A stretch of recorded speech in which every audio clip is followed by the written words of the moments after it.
It was getting dark, and thick black clouds were gathering in the sky, signaling that it was about to rain. Kiara was seeing the rain for the first time, and since lions generally fear water, she got scared too. Her mom and dad weren't around at that moment. Just then, Rafiki came into the cave, and seeing him made Kiara really happy because she absolutely adored her Rafiki grandpa. She told him how scared she was of the water. Rafiki replied, "You know, the lions in your blood used to be afraid of water too, but they overcame that fear. Thanks to this, today he has become such a brave lion." Kiara says she can never be as brave as her grandpa and great-grandpa, Simba and Mufasa. When Rafiki hears this, he decides to tell her the story of a lion who was her age, and that story is about Mufasa.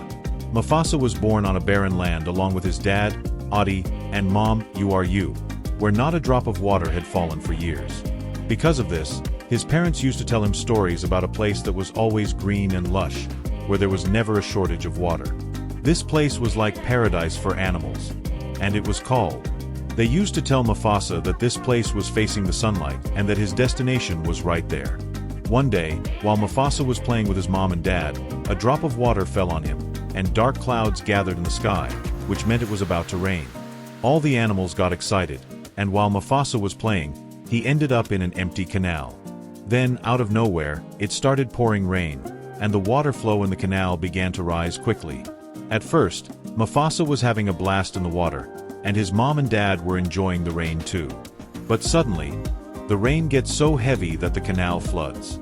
Aha! The deer jumps into the water to save the little one, but because the current is too strong, he can't save it and it gets swept away to another lion's territory. When the little deer finally wakes up, it's floating on a piece of wood. In the distance, it sees another lion cub that's about the same age. This gives it a glimmer of hope. The cub introduces itself as Taka and tells it to get out of the water quickly because there are crocodiles lurking around. The little deer uses all its strength to try to escape. As he starts to swim, two little baby crocodiles begin chasing him.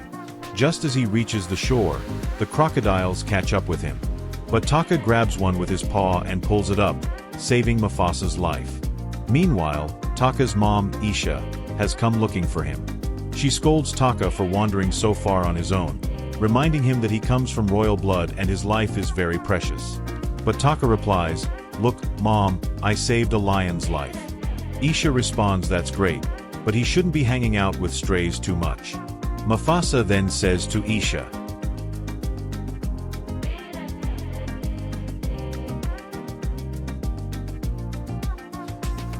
"He's not a troublemaker, he's just lost."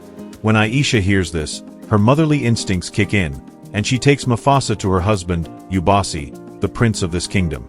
As soon as Ubasi sees Mufasa, he gets angry at Aisha for bringing a drifter into his kingdom. But Aisha argues that Mufasa needs a home and they should take him in. Ubasi says, "Fine, let's do this. We'll have a race between Taka and Mufasa. If Mufasa wins, he can stay in our kingdom." So, Taka and Mufasa line up for the race, and since Mufasa is all ready, he was tired, so he fell behind in the race.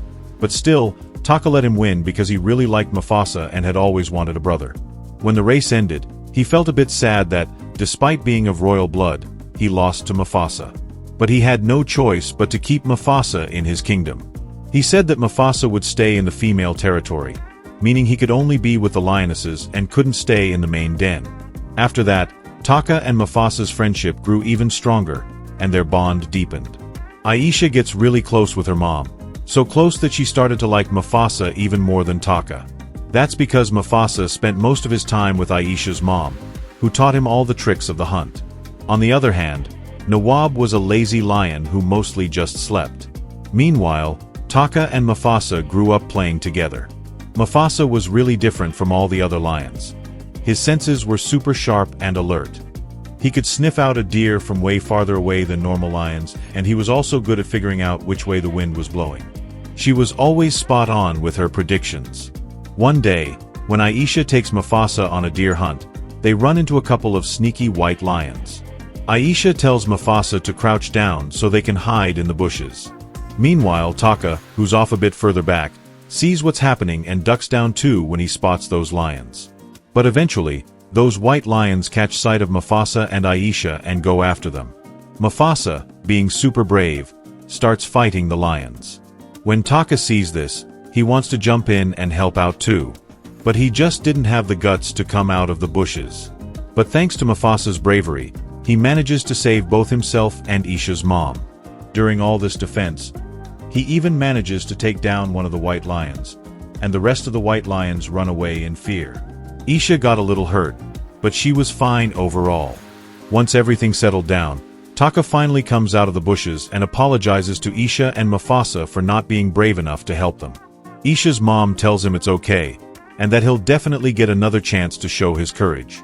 The three Nawabs head over to Ubaysai, where it's already nighttime. Ubaysai sees Yasha and asks how she got hurt. She replies that some white lions attacked her and Mufasa, and if Mufasa hadn't been there, she would have been done for. Ubaysai thanks Mufasa for saving her, but Mufasa tells Ubaysai that he can sense those white lions will be back for revenge by tomorrow morning. Ubaysai is skeptical and asks how he can be so sure. Mufasa suggests that if there's any doubt, they could send someone to find out more. Right then, Ubaysai decides to send Chika to gather intel on the white lion's hideout. He sends word over there, and Chika sees that the lions who escaped are telling all this to their king, Kiros. From their conversation, it becomes clear that the lion Mufta killed was actually Kiros's son. Now Kiros is furious and wants revenge for his royal blood.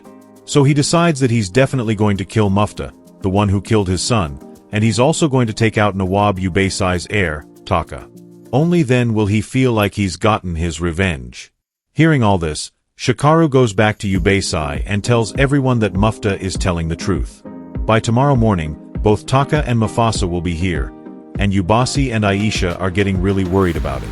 They decide that the best way to save themselves is to send Mufasa and Taka away to Melel right now. At first, they hesitate, but in the end, they have to go along with what Ubasi and Shama say, so they head off toward Melel. As morning breaks, Kiros and his army arrive near Ubasi's location, looking for Mufasa and Taka. Ubasi says that he doesn't want any trouble with them. No way, and lions have their own code. They can't just invade another lion's territory. But Kiros wasn't one to follow any rules. He wiped out all the lions in that area with his army. Meanwhile, Mufasa and Taka were still on the hunt for Melila, following the sunlight. Every now and then, they couldn't help but wonder what Kiros had done to their family. But then, they noticed all the birds suddenly take off from the trees, and a heavy silence fell over the jungle. Mufasa realized that Kiros and his army were nearby. They managed to catch up with them, and the two of them escape with their lives. But suddenly, they come across a deep ravine with a waterfall. Taka tells Mufasa to jump, but Mufasa hesitates a bit and says they might get hurt jumping from this height. But they don't have any other choice. They have to jump into the water below. Somehow, they manage to save themselves for now. Kiros, standing above, shouts that they need to find those two because he won't let them go. After that, Mufasa and Taka continue on their journey. It was now night, and there was no one around.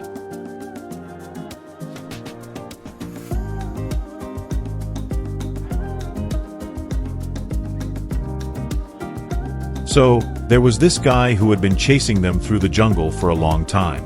When he finally sees them, he realizes that one of them is a lioness named Sarabi. She's actually a princess from a royal family, but she got lost in the jungle. Along with her is her bodyguard, Jaju. These four animals team up, making their group even stronger. Then, we see a tree full of monkeys, and they're all yelling at one particular monkey because he's different from the rest. He has some kind of spiritual powers, which is why the cheetahs and leopards always hang around their tree. To hunt him down, all the monkeys come together and decide to kick this monkey out of their group. This monkey, named Rafiki, is ready to be on his own. One night, as they are wandering around, they come across Rafiki. The other monkeys are a bit surprised to see him since he looks different from the rest. They ask Rafiki if he can tell them how to get to Melila, since they're headed that way. Using his spiritual powers, Rafiki tells them, "You're on the right path." Since he was free now, he joined everyone else to go along because, as I mentioned before, the fair was like paradise for animals.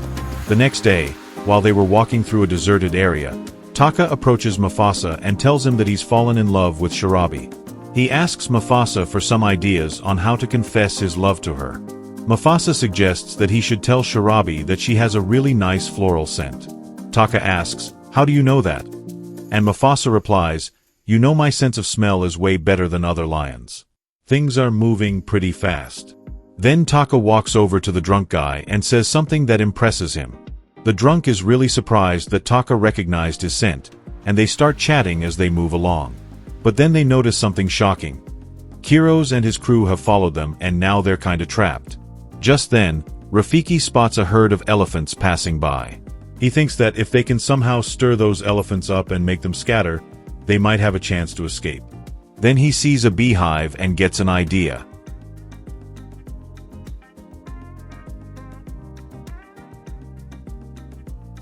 The idea struck him, so he picks up a stick and smashes the beehive. After that, all the elephants start running around in a frenzy. Thanks to Rafiki's idea, Kiros and his army don't even make it to Mufasa. But in the chaos, one elephant accidentally bumps into a drunk, knocking him out cold.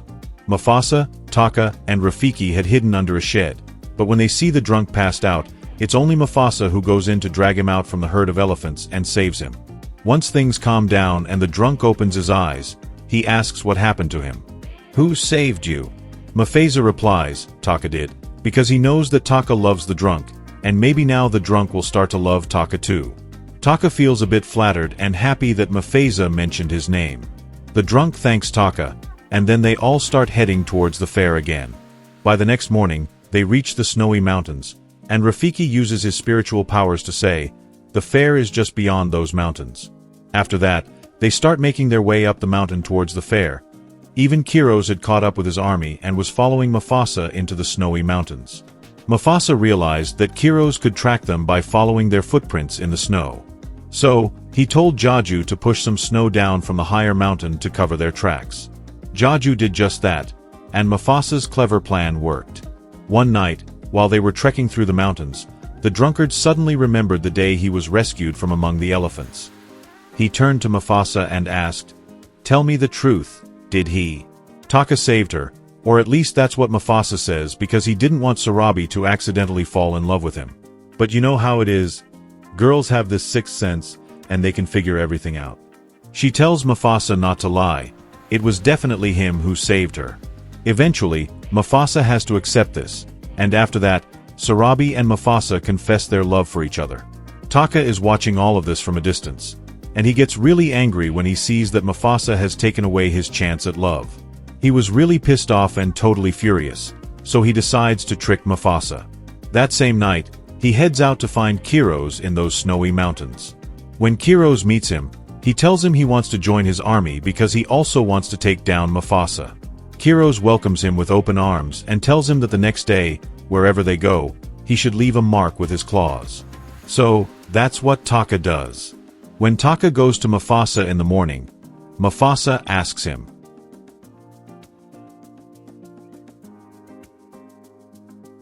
he was missing all night, and when they asked him where he was, he said he was out looking for food but didn't find anything.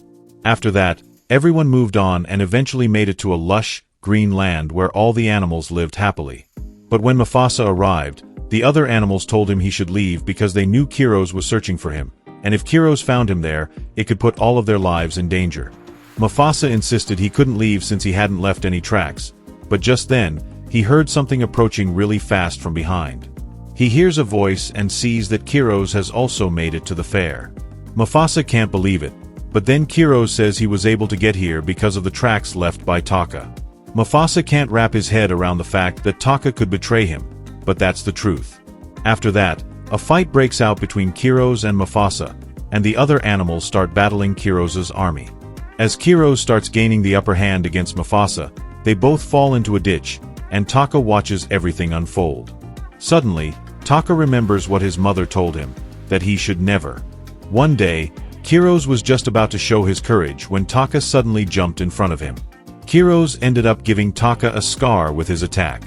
After that, Taka and Mufasa teamed up and shoved Kiros into the water. A rock fell on Kiros, and he ended up getting killed. After that, Mufasa became the king of the Pride Lands because he saved everyone from Kiros. Later, Mufasa also meets his mother in the afterlife, and she sees him not as a baby but as a grown-up. All the animals tell Mufasa that he should banish Taka from the Pride Lands. Sure, go ahead, but Mufasa says that as long as he's the king of the Pride Lands, Taka will stay in his kingdom. He also says that from now on, he will never mention Taka's name again. After that, Taka himself decides that from today on, his name will be Scar, so whenever anyone says his name, it will always remind him of his mistakes. As Kiara listens to this story, morning breaks, and she feels braver, ready to face the water. She sees Simba and Nala coming back, but they're not alone. They have their newborn son with them, and seeing him fills Kiara with joy. I really hope you enjoyed this narration of the Lion King movie. If you did, make sure to give this video a thumbs up and share it with any friends who are fans of lions. You can keep listening to this movie narration, and don't forget to subscribe to the channel. Stay tuned to Subu Vlogs for more awesome stuff.